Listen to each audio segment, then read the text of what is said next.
వెతుక్కొని నా ఫ్రెండ్స్ ఇంకో స్కూల్లో కేశవ మెమరీ అని నారాయణగూడలో స్కూల్లో జాయిన్ అయ్యాను. మీరు ఇంకా ఫిల్మ్స్ ఇటువైపు వచ్చేసిండ్రు అనే మూమెంట్ ఏంటి? యాక్చువల్లీ నాకు ఫైన్ ఆర్ట్స్ తర్వాత ఫిలిం ఆ 8 మెంబర్స్ లో ఎందుకంటే నాకు ఒక ఆర్టిస్ట్ అవ్వడం ఎంత ప్యాషనో కమర్షియల్ యాడ్స్ చేశాను సార్ ఆ టైంలో. అండ్ రోబో చేశాను అండ్ విశాల్ భరద్వాజ్ ఓంకార చేశాను, అసిస్టెంట్ కమీనే చేశాను. All big films and very sensible. Creative people ఎప్పుడు చాలా సింపుల్ గా ఉంటారు, కానీ వాళ్ళు క్రియేట్ చేసే వండర్స్ ని చూస్తే మన మైండ్ బ్లాంక్ అవుతుంది. అంతరిక్షం, రంగస్థలం, పుష్ప, త్వరలోనే పుష్ప 2తో మన ముందుకు రాబోతున్నారు ప్రముఖ ఆర్ట్ డైరెక్టర్ రామకృష్ణ, అలాగే వారి సతీమణి మౌనిక గారు. ఈరోజు మన గెస్ట్ వాళ్ళతో మాట్లాడదాం. నమస్తే సార్. మేడం నమస్తే. Great sir. మీరు మీ ఎదుగుదల ఒక్కొక్కసారి ఏమనిపిస్తుంది అంటే, మీరు ఇది గెస్ట్ చేసి ఇంత ప్లాన్ చేసి ఈ స్థాయికి వెళ్ళాలి అని ఒక మోటో పెట్టుకొని కింది స్థాయి నుంచి చాలా కష్టపడి, ఆల్రెడీ మీ మాటల్లో నేను విన్నా మీకు ప్రొడక్షన్ డిపార్ట్మెంట్ అన్న, ఆర్ట్ గూడ్చైనా, కాలేజ్ డేస్ నుంచే చాలా ప్యాషన్ అని. నాకు మీ బాల్యం గురించి ఫస్ట్ క్వశ్చన్ అడగాలని ఉంది. ఎట్లా జరిగింది sir school days, after that college days? ఎట్లుండేవారు రామకృష్ణ? నా చైల్డ్హుడ్ నుంచే నాకు యాక్చువల్లీ స్టడీస్ చేస్తూ నాకు డ్రాయింగ్స్ అంటే వెరీ స్మాల్ ఏజ్ నుంచి డ్రాయింగ్స్ చేశాను. ఇంట్లో డ్రాయింగ్స్ చేయడం, అది స్కూల్లో కూడా నాకు స్కూల్లో డ్రాయింగ్ క్లాస్ చాలా ఇంపార్టెంట్. అండ్ మిగతాది చదువుకుంటూ అండ్ పెయింటింగ్, డ్రాయింగ్. అలాగే నాకు ఒక చిన్న ఉన్నప్పుడు 7th క్లాస్ వరకు ఒక స్కూల్ ఉండింది. అక్కడ డ్రాయింగ్ అండ్ కాంపిటీషన్స్కి వెళ్ళడం, స్టేట్ లెవెల్ వెళ్ళడం, ఇవన్నీ జరిగాయి. I'm very happy. దాని తర్వాత 8th నుంచి ఇంకో స్కూల్కి వెళ్ళాలన్నమాట. అయితే అక్కడికి వెళ్తే 8th క్లాస్ మా పేరెంట్స్ చేంజ్ చేస్తే అక్కడ నాకు డ్రాయింగ్ టీచర్ లేరు స్కూల్లో. నేను అసలు ఆ స్కూల్కి వెళ్ళానని చెప్పి నేను స్కూల్ లేరని వెతుక్కొని నా ఫ్రెండ్స్ ఇంకో స్కూల్లో కేశవ మెమరీ అని నారాయణగూడలో స్కూల్లో జాయిన్ అయ్యారు. అంతకుముందు సెయింట్ పాయిస్. అండ్ దాని తర్వాత అక్కడ డ్రాయింగ్ టీచర్ చాలా మంచిగా ఉన్నారు. Narender Rai is national award winner. And మా గురు ఆయన గురించి చెప్పేవాడు వచ్చి. నేను ఈ స్కూల్లో చదవను, నా స్కూల్లో నేను వెళ్ళి అడ్మిషన్ తెచ్చుకొని నేనే పేరెంట్స్ తోటి ఫామ్ ఫిల్అప్ చేసి అన్ని చేసేసి నేను 9th నుంచి అక్కడ షిఫ్ట్ అయిపోయాను. రెండు లైక్ నాకు అది అంటే నాకు పెయింటింగ్ అన్న డ్రాయింగ్ అన్న చాలా ఇంపార్టెంట్. అంటే ఫైన్ ఆర్ట్స్ నాకు సార్ గైడ్ చేయడం, నేను నెక్స్ట్ ఏం చేయాలి అంటే నాకు ఓవరాల్ గా పెయింటింగ్ అండ్ డ్రాయింగ్ నా చుట్టే ఉండాలి. నేను ఏది చేసినా కానీ, ఈవెన్ నేను ఇంజనీరింగ్ చదివినా, మెడిసిన్ ఏ చదివినా కానీ నాకు పెయింటింగ్ అనేది నాకు మెయిన్.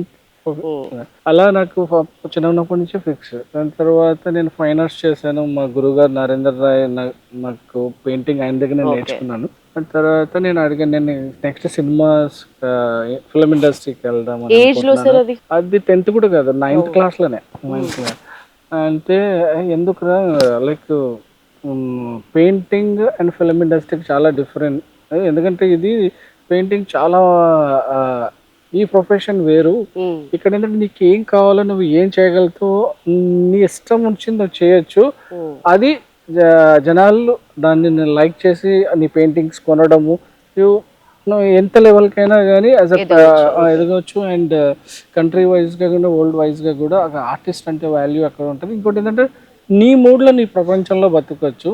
నువ్వు ఎంచుకుంటున్న ఫీల్డ్ అది కమర్షియల్, లైక్ ఏదంటే అది ఒకరి గురించి చేయాలి. నువ్వు అక్కడ మీ మైండ్ సెట్ ఎట్లా ఉంటుంది అండ్ నువ్వు చేయగలవు. లేదు సార్, నేను ఇప్పటివరకు నా క్యాన్వాస్ ఇది, ఇప్పుడు నా క్యాన్వాస్ పెంచాలను. మై క్యాన్వాస్ నేను సెలెక్ట్ చేసుకునేది బిగ్గర్ క్యాన్వాస్ సెలెక్ట్ చేసుకుంటున్నాను. సేమ్ ఇక్కడ చేసే పెయింటింగ్ అక్కడ చేస్తాను. అంత క్లారిటీ ఇచ్చినా మీరు చేంజ్ అవ్వలేదు. మేడం ఇంట్రడక్షన్ తర్వాత డెప్త్ కు వెళ్దాం. మేడం, మీరు ఎక్కడ చదువుకున్నారు? ఫస్ట్ సార్ని ఎక్కడ కలిసినారు చెప్పండి. నేను FTIలో like same department, production, art direction and production design. Is like తను 2 years సీనియర్. ఓకే, మీకన్నా. యా సో ఫస్ట్ టైం అక్కడే కలిసాము. సో నేను బేసికలీ ఢిల్లీ నుంచి. Okay. So my mother tongue also actually Hindi. Hindi అయినా తెలుగు చాలా బాగా మాట్లాడుతున్నారు. ఇప్పుడే వచ్చింది. సార్తో పరిచయం మాకు వచ్చేద్దా? తెలుగు ఇండస్ట్రీలో వర్క్ చేస్తూ చేస్తూ వచ్చింది. తను కూడా పని చేయడము సుమారు 12 years అవుతుంది తెలుగు ఇండస్ట్రీ. అంతమంది బాంబేలో పని చేస్తాం ఇద్దరు. ఓకే, మీరు కలిసి వర్క్ చేయటం ఎన్ని ఇయర్స్ అవుతుంది? ఆల్మోస్ట్ స్టార్టింగ్ నుంచి 2008 నుంచి 7 నుంచి. రామా నాకు 2 years సీనియర్ కదా, సో 2 years ముందు పాస్ అవుట్ అయ్యి బాంబే వెళ్ళిపోయారు. ఆ 2 years గ్యాప్ ఎప్పటి నుంచి ఉంది. బట్ నేను కూడా బాంబే వచ్చిన తర్వాత ఎప్పుడైనా మా ఇద్దరు సాబు సార్ గురు. సో నేను కూడా బాంబే వచ్చిన తర్వాత సార్ కు జాయిన్ అయ్యాను. సో అసిస్టెంట్షిప్ నుంచి ఇప్పటిదాకా కలిసే ఉన్నారు. But his experiences like those 2 years of Bombay is what more then me. Okay, next sir మీ దగ్గరకు వద్దాం. ఇప్పుడు నెక్స్ట్ ఇంకా ఫిలిం, ఫస్ట్ మీరు ఇంకా ఫిలిమ్స్ ఇటువైపు వచ్చేసిండ్రు అనే మూమెంట్ ఏంటి? ఆఫ్టర్ మీ ప్యాషన్ ఒకటి పెట్టుకున్నారు, ఎవరు సర్ది చెప్పినా వినదలుచుకోలేదు, దాని మీద నడిచినారు ఒక మోటో పెట్టుకొని. ఎప్పుడు ఒక first entrance in industry? Actually నాకు ఫైన్ ఆర్ట్స్ తర్వాత ఫిలిం స్కూల్కి వెళ్ళి చదువుకోవాలని ఒక ఇంట్రెస్ట్ ఉండే.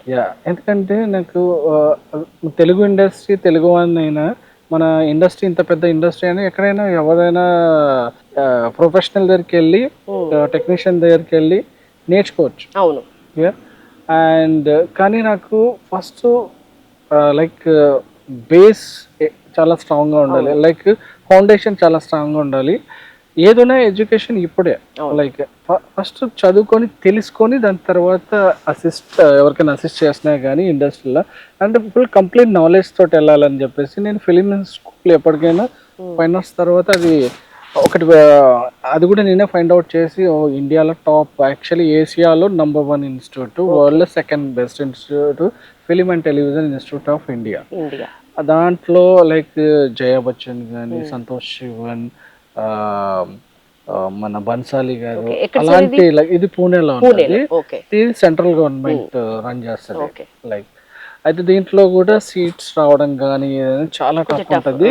Like direction, cinematography, editing, sound, production designing, art direction equal గా ఉంటాయి. ఈ 5 streams కలిపి ఒక గ్రూప్ లాగా ఉంటుంది. ఒక 10 groups వాళ్ళు ఫామ్ చేస్తారు. దీంట్లో ఫారెన్ సీట్స్ ఉంటాయి, ఎన్ఆర్ఐ సీట్స్ ఉంటాయి, and 7 seats. Only 12 out of that 12 also 2 foreign students and 2 for reservations. Okay. So basically 8. ఇంకొకటి లోకల్, ఒకటి మహారాష్ట్రలో కాబట్టి 1 local seat. 7 seats లో మనం గెలుచుకోవాలి. We have to enter, and there are like 4-5 stage of interviews. First attempt thousands లో ఉంటాయేమో కదా entrance. మన దగ్గర కూడా తెలుగులో చాలా మంది డైరెక్టర్స్ ట్రై చేస్తారు. వాళ్ళు ఇండస్ట్రీలో పెద్ద డైరెక్టర్స్ అయ్యారు కానీ అక్కడ సీట్ సంపాదించలేకపోయారు. లక్కీ ఏంటంటే ఫస్ట్ టైం అటెంప్ట్ కి మాకు సీట్ దొరికింది.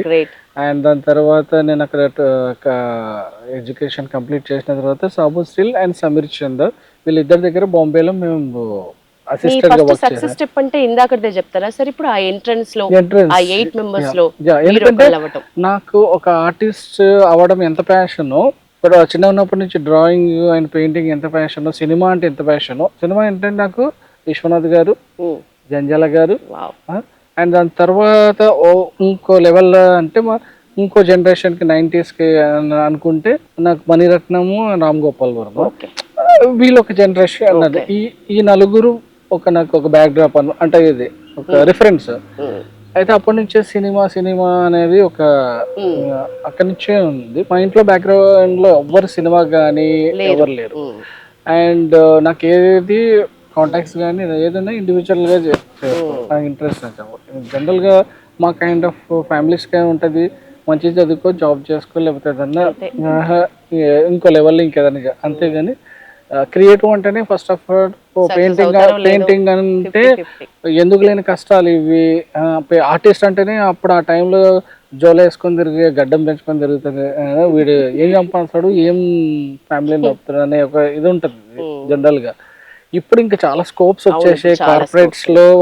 లక్కీగా ఏంటంటే ఇప్పుడు ఫైన్ ఆర్ట్స్ ఇన్స్టిట్యూట్లలో చాలా మంది స్టూడెంట్స్ కి చాలా స్కోప్స్ ఇన్స్టిట్యూషన్స్ కూడా చాలా పెరిగాయి. ఎందుకంటే ఎడ్యుకేషన్ ఇప్పుడు చాలా మాకు అప్పుడు ఆ టైంలో లేదు, ఓన్లీ జస్ట్ ఇది ఒకటే ఇన్స్టిట్యూట్. ఇక్కడ సీట్ సంపాదించడం అనేది లేకపోతే యుఎస్ అంత అంటే ఆ రెండే. దాని తర్వాత లైక్ బాంబే, ఇంకోటి బాంబే వెళ్ళి వర్క్ చేయాలి. నేను ఇక్కడ తెలుగు ఇండస్ట్రీలో ఎక్కడ ఎప్పుడు కూడా ఎవరిని అంటే ఎక్కడికి వెళ్ళి చేయలేదు. నేను డైరెక్ట్ ఇన్స్టిట్యూట్ తర్వాత బాంబే ఆల్ హిందీ ప్రాజెక్ట్స్, చాలా ప్రాజెక్ట్స్ సాబుశ్రీల్ గారి అండ్ సమీర్ చంద్ అండర్ లో చేసాం. కమర్షియల్ యాడ్స్ చేసాం ఆ టైంలో. అండ్ రోబో చేశాను అండ్ విశాల్ భరద్వాజ్ ఓంకారా చేశాను అసిస్టెంట్ గా, కమీనే చేశాను. All big films and very sensible great blockbuster films. ఇవన్నీ లైక్ ఈ kind of scale projects, so many projects. చాలా హెల్ప్ అయిందా సార్ మీరు యాజ్ ఏ ఇప్పుడు ఒక ఫేమస్ ఆర్ట్ డైరెక్టర్ అవ్వడానికి? అవి చాలా హెల్ప్ డెఫినెట్లీ, ఎందుకంటే మన ప్రాజెక్ట్ అది కూడా ఒక ఇన్స్టిట్యూట్ లాంటి. అంటే మనం పని చేసి ఇలాంటి బిగ్ స్కిప్ రోబో లాంటి ప్రాజెక్ట్ లో లైక్ ఒక అసిస్టెంట్ లెవెల్లో మనం so many categories, so many technical things ఆ కైండ్ ఆఫ్ యూనివర్సల్ స్టూడియోస్ నుంచి వచ్చి రోబోస్ వాళ్ళు ఆ టీంతో నేను వర్క్ చేశాను ఒక 2-3 months. Dummy robo 100 dummy robos, villain robos అవి ఆ సెక్షన్లో వర్క్ చేశాను. సెట్లో డీటెయిలింగ్ ప్రాప్స్లో వర్క్ చేశాను. ఇలాంటి పెద్ద టెక్నీషియన్స్ దగ్గర వర్క్ చేసినప్పుడు travel both of us like we have got to be in best institute in the world kind of like because it comes under best 5 institute in the world. And then going to the masters like Sabu Surel and Samir Chanda sir and doing films like such big directors films. So our like God's grace that మా travel correct గా అయింది.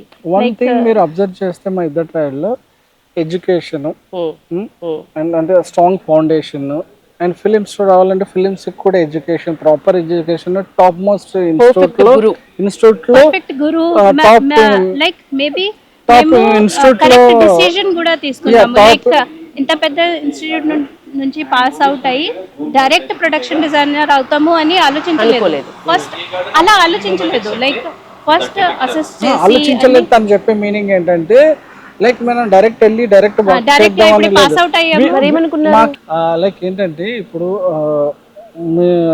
మా ట్రావెల్లో మీరు చూస్తే ఇప్పుడు school నుంచి college నుంచి మళ్ళీ మనం ఏదైతే ప్రొఫెషన్ నేర్చుకున్నామో బెస్ట్ ఇన్స్టిట్యూట్, అక్కడ నుంచి బెస్ట్ ఇండియాలో టాప్ టెక్నీషియన్స్ దగ్గర అసిస్టెంట్గా స్పేస్ సంపాదించి వర్క్ చేసి దాని తర్వాత మేము ఇండిపెండెంట్గా వర్క్ స్టార్ట్ చేసి production, our target is best production designer కావాలని. దానికి మాకు ఇన్స్టిట్యూట్స్లో ఉన్నప్పుడే సో మెనీ ఆఫర్స్ వచ్చాయి. నాకు తెలుగు ఇండస్ట్రీ నుంచి ఆఫర్స్ వచ్చాయి అండ్ బాంబేలో కూడా మేము వర్క్ చేస్తుంటాం. మధ్యలో వెళ్ళి ఇన్స్టిట్యూట్లో చదువుకుంటున్నప్పుడు హాలిడేస్లో ఇంటికి వెళ్ళే వాళ్ళం కాదు, బాంబే వెళ్ళి వర్క్ చేయాలి. అయితే అట్లా ఆఫర్స్ వచ్చాయి. అలా వచ్చాయి అని చెప్పి టక్మని మేము వెళ్ళి ఇండిపెండెంట్ స్టార్ట్ చేయలేదు. మేము 2-3 years అసిస్టెంట్గా టైం ఇచ్చాం. లైక్ మా టైంలో 5 years 8-9 years కూడా అసిస్టెంట్ చేస్తాం. ఎందుకంటే లైక్ ఏంటంటే ఇప్పుడు నేను ఇండిపెండెంట్గా వర్క్ స్టార్ట్ చేస్తే మేము ఇద్దరము రోబో లాంటి సినిమా అయితే ఫస్ట్ స్టార్టింగ్ చేయలేము. అంటే మాకు అలాంటి 200 crores 300 crores 2005-06 టైంలో మనం చేయడానికి స్కోప్. నేను అంత పెద్ద స్కేల్లో మనకు అసిస్టెంట్ గా అదొక లెర్నింగ్, అదొక ఇన్స్టిట్యూట్ లెర్నింగ్ కావాలనుకున్నాను. అది మన ఫౌండేషన్ ఆలోచించి మేము ఇద్దరు యాక్చువల్లీ ఆలోచించి ఇలాంటి డిసిజన్ కి వచ్చాము. లైక్ ఇంకా ఇంత పెద్ద ఇన్స్టిట్యూట్ నుంచి పాస్ అవుట్ అయ్యి కూడా మేము వెళ్ళి మాస్టర్స్ దగ్గర కొన్ని ఇయర్స్ అసిస్ట్ చేసి ఇంకా రియల్లీ ఇండస్ట్రీలో ఎలా పని అవుతుంది అది ఇంకా ఇంకో లెవెల్లో నేర్చుకొని సొంత లెవెల్లో స్టార్ట్ చేస్తాము అని. సో ఎంత పెద్ద ప్లాట్ఫామ్స్ దొరికినా నిత్య విద్యార్థిగా ఇద్దరు కలిసి ఉండాలి. లెర్నింగ్ అనేది చాలా still now also we are learning. Okay. And ఇంకోటి ఏంటంటే ఇప్పుడు ఇందాక చెప్పిన పాయింట్ ప్రకారం మా ట్రావెల్లో ఎవ్రీథింగ్ ఇస్ సెలెక్టెడ్. ఈవెన్ మా ఫస్ట్ ఫిల్మ్ అందల్ రాక్షసి హను, నాకు దానికి ముందు చాలా సినిమాలు వచ్చాయి. లైక్ మేము అసిస్టెంట్గా బాంబేగా చేస్తున్నప్పుడు sir I like Hanu stories, that's why I came here. Okay. And after Chandrasekhar LIT గారు and after that so many like మేము ట్రావెల్ అయిన డైరెక్ట్ ఆల్ వెరీ సెలెక్టెడ్గా ఉంటాయి. ఓకే. అండ్ లైక్ సుకుమార్ గారు అండ్ శంకర్ గారు, వీళ్ళు గురించి ఎక్కువ మాట్లాడుకోవాలి సార్. సుకుమార్ సార్ గురించి, అలాగే ఇప్పుడు శంకర్ సార్ గురించి. అయితే మీరు సెలెక్షన్ పర్పస్ లో ఇద్దరి విషయంలో అడుగుతున్నా ఒకటే క్వశ్చన్, ఏం చూస్తారు సార్? అంటే డైరెక్టర్ ని చూస్తారా, ఆ వెనక మీకు సంబంధించి మీ వర్క్ కి సంబంధించిన ఆ హోంవర్క్ ఏంటి అనేది చూస్తారా, హీరోని చూస్తారా, ఏం చూస్తారు? సింపుల్ గా అంటే మా కైండ్ ఆఫ్ టెక్నీషియన్స్ జనరల్ గా టెక్నీషియన్ అండ్ మా స్పెషల్లీ మమ్మల్ని అడిగితే ఫస్ట్ స్క్రిప్ట్. ఓకే. స్క్రిప్ట్ ఏం డిమైన్ చేస్తుంది, ఓకే, స్క్రిప్ట్ లో మనకి మన వర్క్ ఎంత ఉంది, మన ఆ వర్క్ నేను ఇప్పటి వరకు చేసిందా, లేకపోతే సేమ్ రిపీట్ వర్క్ రంగస్థలం లాంటి సినిమా ఇంకోటి విలేజ్ తీసుకొచ్చి అడుగుతున్నారా. ఓకే. నేను ఎందుకంటే రంగస్థలం తర్వాత ఇమ్మీడియట్లీ మేము అంతరిక్షం చేసాం. అంతరిక్షం దానికి కాంట్రాస్ట్ లైక్ అలా అలాగే ఒక ఇండస్ట్రీలో ఏమైపోతుంది అంటే, ఒకటి మనము విలేజ్ బ్యాక్డ్రాప్ లేకపోతే పీరియడ్ ఫిలిం చేస్తున్నామంటే మనకు 10 పీరియడ్ ఫిలిమ్స్ వస్తాయి. మేము ఎప్పుడు అలా సెలెక్ట్ చేసుకోలేదు. అలా ఇప్పుడు దాని తర్వాత ఇమ్మీడియట్లీ పుష్ప చేసాం, ఇమ్మీడియట్లీ ఇది సారీ గేమ్ చేంజర్ చేస్తాం. శంకర్ గారిది కంప్లీట్ కాంట్రాస్ట్ స్టైలైజ్ లైక్ అలా. ఏంటంటే స్క్రిప్ట్ ఇంపార్టెంట్ ఫస్ట్, దాని తర్వాత డెఫినెట్గా డైరెక్టర్, ఇంకా దాని తర్వాత హీరో అనేది ప్లస్ అది అది అది లైక్ ఇవి అన్ని ఈ పారామీటర్స్ ఎప్పుడైనా మాకు చాలా ఇంపార్టెంట్. డిస్కస్ చేసుకుంటారా అంటే ఒకటి అనుకున్నప్పుడు? డెఫినెట్లీ. బట్ మాక్సిమం ఫస్ట్ డైరెక్టర్సే మాకు అప్రోచ్ అయ్యారు. సో ఇట్స్ లైక్ ఓకే, వాళ్ళు మా పారామీటర్స్ లో వాళ్ళు వస్తారు, మేము వాళ్ళ దగ్గర లైక్ వెళ్ళి అడుగుతాము, అది ఛాన్స్ రాలేదు. తను చెప్పింది ఏంటంటే అందరు రాక్షసి లైక్ హౌ హను అప్రోచ్ అంటే అందులో మీరు ఆ సినిమా చూస్తే టెక్నికల్గా చిన్న సినిమా అయినా కానీ ఆ టైంలో ఒక ఆర్ట్ డైరెక్షన్ గురించి మాట్లాడడం అనేది స్పెషల్ సౌత్ ఇండియాలో తెలుగు సినిమాలో. అప్పుడు అందరికీ అరే ఇది ఆర్ట్ డైరెక్షన్ ఇలా ఉంటుంది ఇలా, లేకపోతే పెద్ద పెద్ద సినిమాలోనే మీకు ఇది ఆర్ట్ వర్క్, ఇది సెట్స్ వేసారని తెలుస్తుంది. బిగ్ స్కేల్ బాహుబలి లాంటి ఫిల్మ్స్ లో, చిన్న సినిమాలు కదా. అప్పుడు అందరూ రాక్షసి ఆ టైంలో ఆ సినిమా తోటి ఆర్ట్ డైరెక్షన్ అనేది ఒకటి ఇండస్ట్రీలో చాలా కామన్ మ్యాన్ కి తెలవడం స్టార్ట్ అయింది. ఎందుకంటే ఇన్స్టాలేషన్స్ కావచ్చు, ఆ బాటిల్ సెట్స్ కావచ్చు, అది చాలా మాకు మా వర్క్ లో హీరోయిన్ ఫేస్ అయితే అసలు ప్రతి పెయింటింగ్ కాదు, రియల్ బాటిల్స్. ఇంకోటి ఏంటంటే దాని తర్వాత దానిలో ఇన్స్టాల్ ఆ వర్క్ తోటి ఓకే సినిమాని ఇలా నేరేషన్ చేయొచ్చు, ఆర్ట్ డైరెక్షన్ ఇలా వాడచ్చు. టెక్నిక్స్ చాలా ఉంటాయి. ఇప్పుడు మాయాబజారు, బాతాల్ బైర్, అందులో కూడా టెక్నిక్స్ ఉన్నాయి. అవి ఆ సినిమాలు మనకు తెలుసు. దాని తర్వాత మధ్యలో వచ్చిన చాలా సినిమాల గురించి ఎంత టెక్నిక్ ఉంటుంది. ఇప్పుడు CG VFX ఇవన్నీ వాటితోటి ఇప్పుడు ఇంకో లెవెల్లో వర్క్ చేస్తాం. ఓల్డ్ సినిమా గురించి మాట్లాడినారు కాబట్టి అడుగుతున్నా సార్. ఇప్పుడు విఠలాచార్య ఆ టైప్ ఆఫ్ ఒక జానపద ఫిలిమ్స్, ఇట్లాంటి వాటిలో పౌరాణికమైన జానపదమైన ఇప్పుడు ఆ టైప్ ఆఫ్ ఫిలిమ్స్ లో వాడిన టెక్నిక్స్ కి ఇప్పటికీ కూడా ఒక షాకింగ్ లాగా ఉంటది, ఒక పజిల్ లాగా ఉంటది. వాటి మీద మీ అభిప్రాయం ఏంటి అసలు ఒక ఆర్ట్ డైరెక్టర్ గా? ఛాలెంజింగ్ అప్పుడు కూడా ఉంది, ఇప్పుడు కూడా ఉంది. Same challenge. టెక్నాలజీ చేంజ్ అయింది, కెమెరాస్ చేంజ్ అయినాయి, కానీ మన లైక్ విజన్ ఇంకా పెరిగింది. విజన్ పెరిగింది. అప్పుడు ఏంటంటే డెఫినెట్ గా అదొక మ్యాజిక్. ఎందుకంటే ఇప్పుడు మనకు ఇక్కడ నుంచి ఇక్కడ రావాలి అంటే 5 CGలో అరెస్ట్ చేసుకునే ఒక లిబర్టీ ఉంది కదా. అప్పుడు అది లేదు. దాన్ని ఎలా చేయాలి? అప్పుడు ఏంటంటే కెమెరామ్యాన్ అండ్ ప్రొడక్షన్ డిజైనర్ వీళ్ళిద్దరు ఒక సైంటిస్ట్ లాగా పనిచేశారు. సినిమా అంటే అంత ఒక సైన్స్, మ్యాథమెటిక్స్ అండ్ క్రియేటివిటీ, ఈ మూడు కలిస్తేనే సినిమా. అది ఒకరు ఊహించడము, డైరెక్టర్ రైటర్ రాయడము, రాయాల్సిన విజువల్స్ ని కెమెరామెన్ అండ్ ఆర్ట్ డైరెక్టర్ ఆ సెట్స్ లో మెకానికల్ సెట్స్ కావచ్చు, టెక్నిక్స్ కావచ్చు, అది అండ్ వాళ్ళిద్దరికి మధ్యలో ఒక లెన్సింగ్ అండర్స్టాండింగ్, ఈ లెన్స్ తోటి అంత టెక్నికల్ గా అంత డిస్కషన్, అంత ఇన్వాల్వ్మెంట్ ఉండేది. అంటే లైక్ ఒక సినిమాటోగ్రాఫర్ కూడా ఒక ఫిలిం ని ప్రాసెస్ చేస్తే బ్లీచ్ ఎంత ఉండాలి, దీంట్లో ప్రతి ఒక్కరు దాంట్లో టెక్నిక్ వెతుక్కునే వాళ్ళు.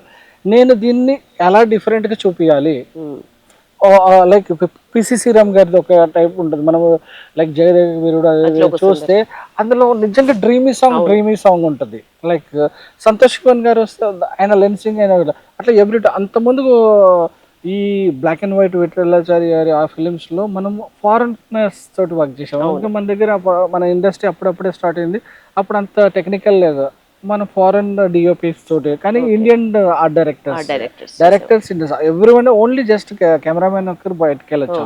దాని తర్వాత నెక్స్ట్ జనరేషన్ మన ఇండియన్ సినిమాటోగ్రఫీ. చాలా మంది రామకృష్ణన్ లాగా ఆలోచిస్తున్నారు సార్, అందుకని మన వాళ్ళు పెరుగుతున్నారు. కాబట్టి మన ఇండియన్ కల్చర్ మన ఇండియన్ మ్యాన్స్ తో రెడీ అవుతున్నది.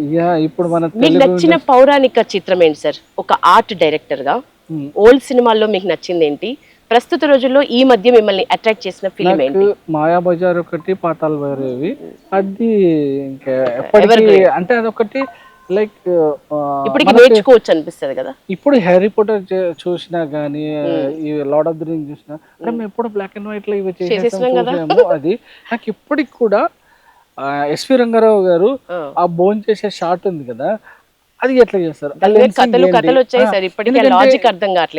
లెన్సింగ్ అంటే ఆయన స్కేల్ ఏంటి, మల్టిపుల్ ఎక్స్పోజర్స్, ఇవి లైక్ ఇంత ఇన్వాల్వ్మెంట్ ఉండదు. లైక్ సైంటిస్ట్ లైక్ ఎందుకంటే మనకు కెమికల్ తెలిసి ఉండాలి, ఫిజిక్స్ తెలిసి ఉండాలి, అండ్ సైన్స్ మొత్తం కంప్లీట్ గా, అండ్ మ్యాథమెటిక్స్, ఇవన్నీ సబ్జెక్ట్స్ చదువుకునే వాళ్ళే సినిమా చేసేవాళ్ళు. ఎందుకంటే వాడు చదువు వచ్చిన వాడే సినిమాని ఇండియాకి తీసుకొచ్చాడు, వాళ్ళే సినిమా చేశారు. దాని తర్వాత మధ్యలో ఏంటంటే ఒక చిన్న ఇదంటే వీడికి చదువు ఇంట్రెస్ట్ లేదు అందుకే సినిమాలకు వెళ్ళాడు అనుకుంటాడు. కాదు, ఇప్పుడు ఈరోజు సినిమా చేయాలంటే వాడు ఈక్వల్గా సైంటిస్ట్కి ఈక్వల్. అందరు డైరెక్టర్లు ఇంజనీర్స్ మన ఇండస్ట్రీలో, అండ్ టెక్నీషియన్స్ అందరు టాప్ లెవెల్లో ఎడ్యుకేషన్ చేసి అండ్ వచ్చిన వాళ్ళే. ఎందుకంటే ఈరోజు టెక్నికల్గా స్ట్రాంగ్ లేకపోతే సినిమా కాదు కదా, మొబైల్ కూడా వాడలేము. అవును సార్, మనం ఒక చిన్న బిల్ కూడా పే చేయలేము. టెక్నాలజీ తెలియకపోతే ఇప్పుడు నెక్స్ట్ ఇంకో 5 years 10 years లో సినిమా ఫ్యూచర్ ఇంకో లెవెల్లో ఉంటుంది. అంటే లైక్ ఓటీటీ వచ్చేసింది, సెల్యులాయిడ్ నుంచి చేంజ్ అయిపోయింది కదా. ఇప్పుడు ఇంకోటి మన పాన్ ఇండియా అంటున్నారు. ఇప్పుడు మనం వరల్డ్ వైడ్ మనం ఇంత ముందుకు జురాసిక్ పార్క్ అలాంటి సినిమాలు రిలీజ్ అయితే మన దగ్గర వెయిట్ చేసేలాం కదా, ఇప్పుడు హాలీవుడ్ కూడా వెయిట్ చేస్తుంది ఇండియన్ ఫిల్మ్. 5 years లో ఇంత చేంజ్ వస్తుంది అంటున్నారు కదా మీరు. ఇప్పుడు ఏది చూసినా గ్రాఫిక్స్ లో కుదించబడుతుంది ఒక విజువల్ అనేది, గ్రీన్ మ్యాట్ ఎక్కువైపోతుంది. ఇప్పుడు హాలీవుడ్ చూసినా కూడా గ్రీన్ మ్యాట్ సీన్స్ కానీ, గ్రాఫిక్స్ డిజైన్స్ కానీ, ఏదైనా సరే ఒక విజువల్ ఎఫెక్ట్ గ్రాఫిక్స్ లో కుదించబడుతున్నప్పుడు ఆర్ట్ డైరెక్టర్స్ ఉండే పని విషయంలో మీ అభిప్రాయం ఏంటి? తగ్గుతుందనా? ఇంకా ఎక్కువ, ఇంకా ఇందులో టెక్నిక్ పెరిగింది, స్కేల్ పెరిగింది, అండ్ వర్క్ పెరిగింది. అంటే లైక్ ఏం తగ్గలేదు, ఇంకా పెరుగుతూనే ఉంది. ఎందుకంటే ఎంత టెక్నాలజీ పెరిగితే అంత వరకు సేమ్ ఇన్వాల్వ్మెంట్ ఉంటుంది. ఇప్పుడు ఇంతకుముందుకు ఇప్పటికీ బ్లాక్ అండ్ వైట్, అప్పుడు స్టార్టింగ్ ఫిలిమ్స్ డిఫరెన్స్ ఏం లేదు. అప్పుడు కూడా టెక్నాలజీ సేమ్ టెక్నాలజీ. ఎందుకంటే లైవ్ అండ్ మల్టిపుల్, ఇప్పుడు వార్ జరుగుతుంది అనుకో, 2-3 lines ఒరిజినల్, వెనక లేయర్స్ మల్టిపుల్ లేయర్స్ వేసుకొని ఎక్స్పోజర్ చేసేవాళ్ళు. ఇప్పుడు ఆ ప్లేస్ లో గ్రాఫిక్స్ వచ్చింది, కానీ సినిమా మొత్తం గ్రాఫిక్స్ లేదు. మనం ఫస్ట్ గ్రాఫిక్ ఎట్లా ఇమాజిన్ చేసుకుంటున్నాం అనేది, ఫస్ట్ ఒక స్టోరీని, ఒక సీన్ని ఎలా ఇమాజిన్ చేసుకుంటున్నాం అనేది, అది దాని తర్వాత ప్రొడక్షన్ డిజైనర్స్ ఒక కాన్సెప్ట్ డిజైన్, ఈ సినిమా మొత్తం కంప్లీట్ ఏ మూడ్ లో ఉండాలి, ఏ టోన్ లో ఉండాలి, ఎక్కడ ఏ కైండ్ ఆఫ్ విజువల్స్, ఏ కైండ్ ఆఫ్ స్పేస్ డిజైన్ చేయాలి. ఆ డిజైన్ చేసిన తర్వాత దాన్ని అందరూ సినిమాటోగ్రఫీ, విఎఫ్ఎక్స్ అందరూ దీన్ని ఎలా అచీవ్ చేయాలి, డైరెక్టర్ విజన్ ని ఎలా అచీవ్ చేయాలి, దానికి ఒకరొకరు వర్క్ బ్రేక్ డౌన్ చేసుకుంటాం. ఓకే, నేను ఇంతవరకు సెట్ ఇంత సీజన్, ఎందుకంటే అవసరం లేనిది కన్స్ట్రక్ట్ చేసి డబ్బులు వేస్ట్ కదా. ఎక్కడైతే అవసరం ఉందో అక్కడ యూజ్ చేయాలి, మిగతాది సీజన్ ఎక్స్టెన్షన్ స్కోప్. యాక్చువల్లీ నేను వేరే ఆన్సర్ ఎక్స్పెక్ట్ చేసిన, కానీ మీరు చెప్పిన దాని ప్రకారం ఫిజికల్ వర్క్ కి గ్రాఫిక్స్ వర్క్ కి డిఫరెన్స్ ఉన్నప్పటికీ, ఇప్పుడు మీరు చెప్తున్నంత క్లియర్ గా వర్క్ మాత్రం ఎక్కడ తగ్గదు, ఇంకా పెరిగింది. ఎందుకంటే ఇప్పుడు వర్చువల్ వచ్చేసింది. ఇప్పుడు VR first people VR worked virtual, దాంట్లో కూడా వర్చువల్ స్టూడియోలో, అండ్ ఇంకో ఫ్యూచర్ లో మొత్తం కంప్లీట్ ఒకటి వర్చువల్ స్టూడియోలో సినిమా చేస్తున్నాం మేము.